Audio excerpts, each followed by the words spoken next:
नाज़ीवाद एक राजनीतिक विचारधारा है जिसे जर्मन के तानाशाह हिटलर ने प्रारंभ किया था। हिटलर का मानना था कि जर्मन आर्य हैं और विश्व में सर्वश्रेष्ठ है, इसीलिए उनको सारी दुनिया पर राज करने का अधिकार है। अब बात करते हैं कि नाज़ीवाद का उदय कैसे हुआ।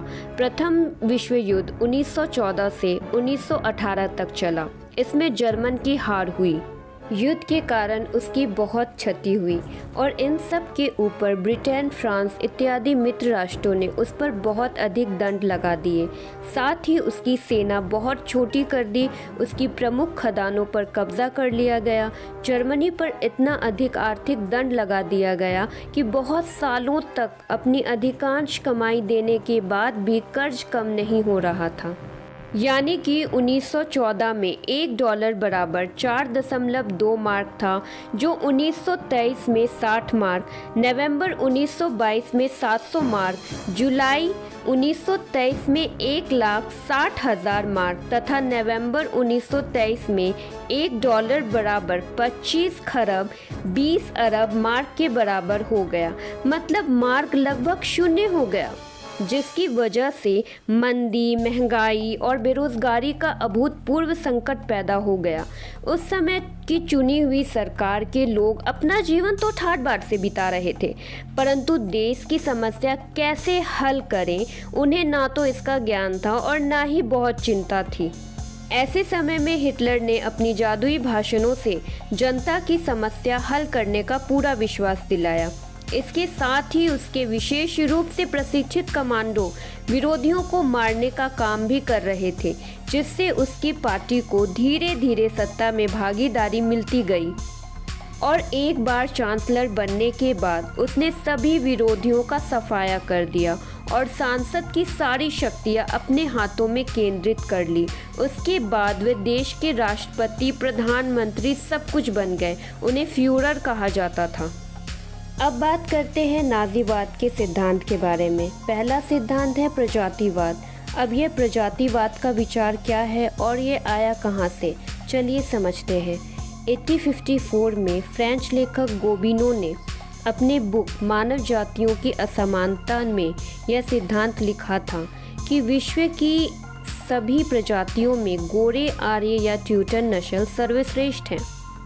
1899 में ब्रिटेन के लेखक चैम्बरलैन ने इस बुक को अप्रूवल किया। इसके बाद जर्मन सम्राट केसर विल्हेल्म द्वितीय ने देश के सभी लाइब्रेरीज में इस बुक को रखवाया तथा लोगों को इसे पढ़ने के लिए प्रेरित किया।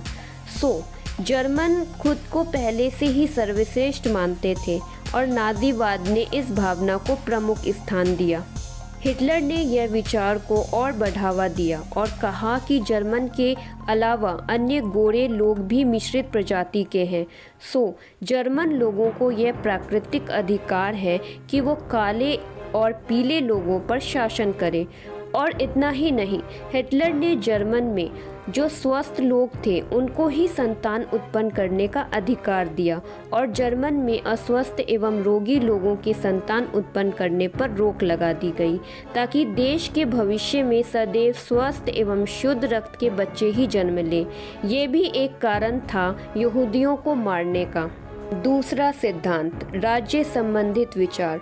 हिटलर का मानना था कि वही देश आगे बढ़ सकता है और शक्तिशाली बन सकता है जिस देश में भाषा, नस्ल, परंपरा, रीति रिवाज इत्यादि सभी समान हों। अगर सब एक होंगे तो एकता और संयोग की भावना होती है, लेकिन अगर अलग अलग भाषा, नस्ल, परंपरा, रीति रिवाज, धर्म एवं प्रजाति होगी तो वह देश आगे नहीं जा सकती, उसमें एकता नहीं हो सकती। इस सोच की वजह से हिटलर ने अपने पड़ोसी देशों ऑस्ट्रिया, चेकोस्लोवाकिया इत्यादि जर्मन बहुलक इलाकों को उन देशों पर दबाव डालकर अपने में मिलाया तथा बाद में उनके पूरे देश पर ही कब्जा कर लिया। और देशों पर कब्जा करने को नाज़ियों ने इसीलिए ज़रूरी बताया कि सर्वश्रेष्ठ होते हुए भी जर्मनों के पास भूमि और संसाधन बहुत कम हैं और उनकी आबादी बढ़ रही है, इसीलिए उनके पास और कोई विकल्प नहीं है। इस तरह से हिटलर ने एक के बाद एक देश में कब्जा किया। तीसरा सिद्धांत, व्यक्ति का स्थान। नाजियों का एक ही नारा था कि व्यक्ति कुछ नहीं है, राष्ट्र सब कुछ है। अंततः व्यक्ति को अपने सभी हित राष्ट्र के लिए बलिदान कर देना चाहिए। मित्र देशों के चंगुल से जर्मनी को मुक्त करने के लिए उस समय ये भावना ज़रूरी भी था, लेकिन नाजियों ने इसका विस्तार जीवन के सभी क्षेत्रों में कर दिया, जैसे शिक्षा, धर्म, साहित्य, संस्कृति, कलाओं, विज्ञान, मनोरंजन, अर्थव्यवस्था इत्यादि सभी क्षेत्रों में कर दिया था। इससे सभी नागरिक नाजियों के हाथ के कठपुतली बन गए थे। चौथा सिद्धांत, बुद्धिवाद का विरोध। यह सिद्धांत सुनने में ही अजीब लग रहा है, लेकिन राजनेता ऐसा करते हैं अपने सत्ता को बचाने के लिए और लोगों के ऊपर राज करने के लिए। शोपेनहावर, जेम्स, सोरेल पेरेतो जैसे अनेक दार्शनिकों ने बुद्धिवाद के स्थान पर लोगों की सहज बुद्धि, इच्छा शक्ति और अंतर्दृष्टि को उच्च स्थान दिया था। नाजी भी इसी विचार को मानते थे कि व्यक्ति अपने बुद्धि से नहीं, भावनाओं से कार्य करता है। इसीलिए अधिकांश पढ़े लिखे और सुशिक्षित व्यक्ति भी मूर्ख होते हैं। उनमें निष्पक्ष विचार करने की क्षमता नहीं होती है। इसीलिए जनता को यदि अपने अनुकूल कर लिया जाए तो उनसे बड़े झूठ को भी सत्य मनवाया जा सकता है। बुद्धि का उपयोग करके लोग परस्पर असहमति तो बढ़ा सकते हैं, परंतु किसी निष्कर्ष पर नहीं पहुंच सकते हैं। बुद्धिमानों को साथ लेकर एक सफल एवं शक्तिशाली संगठन नहीं बनाया जा सकता है। शक्तिशाली राष्ट्रीय निर्माण के लिए यह ज़रूरी है कि लोगों को बुद्धिमान बनने की जगह पर उत्तम नागरिक बनाया जाना चाहिए। नाजियों का ऐसा ही मानना था। इसलिए उच्च शिक्षा का अधिकार सिर्फ जर्मन को ही होना चाहिए जो राष्ट्र के प्रति अंधश्रद्धा रखते हों। इतना ही नहीं, नाजियों का ये भी कहना था कि नेताओं को भी उतना ही बुद्धिवादी होना चाहिए कि वो जनता की मूर्खता से लाभ उठा सके और अपने कार्यक्रम कर सके।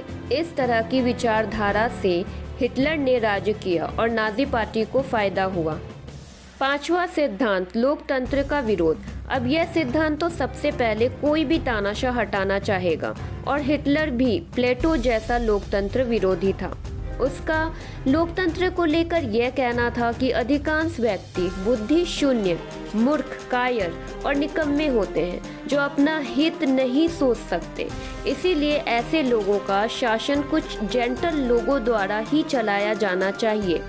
लेकिन हिटलर कोई जेंटल तो था नहीं, और यह बात तो थोड़ी बहुत सही भी है कि बहुत लोगों को अपना लीडर चुनने नहीं आता है और वह किसी बकवास को अपना लीडर बना लेते हैं। हिटलर लेकिन ये बात भूल रहा था कि लोकतंत्र की वजह से ही वह जर्मन का शासक बना था। छठा सिद्धांत, अंधश्रद्धा। सोरेल की तरह हिटलर भी यह मानता था कि व्यक्ति बुद्धि और विवेक के जगह अंधश्रद्धा से कार्य करे। यह अंधश्रद्धा लोगों को राष्ट्र के लिए बड़े से बड़े बलिदान करने के लिए प्रोत्साहित कर सकती है, और यह अंधश्रद्धा के नाम पर नाजियों ने बहुत सारे ऐसे चीज़ जर्मन से करवाए जो फिजूल थी। अंधश्रद्धा से राजनेताओं को यह फ़ायदा होता है कि वो अपनी बात आसानी से मनवा सकते हैं, और कोई उसका विरोध करे तो उसको मरवा भी सकते हैं। इस तरह से नाजी पार्टी आगे बढ़ता गया। जर्मनी में राज का अर्थ था हिटलर। वह देश, शासन, धर्म सभी का प्रमुख था। हिटलर को सच्चा देवदूत कहा जाता था। उस समय जर्मनी के स्कूल में कुछ इस तरह की प्रार्थना हुआ करती थी।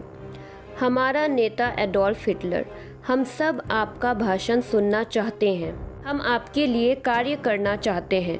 तो यह जर्मनी के हर स्कूल में प्रार्थना होती थी। हिटलर ने अपने कमांडो के द्वारा आतंक का वातावरण पहले ही निर्मित कर लिया था।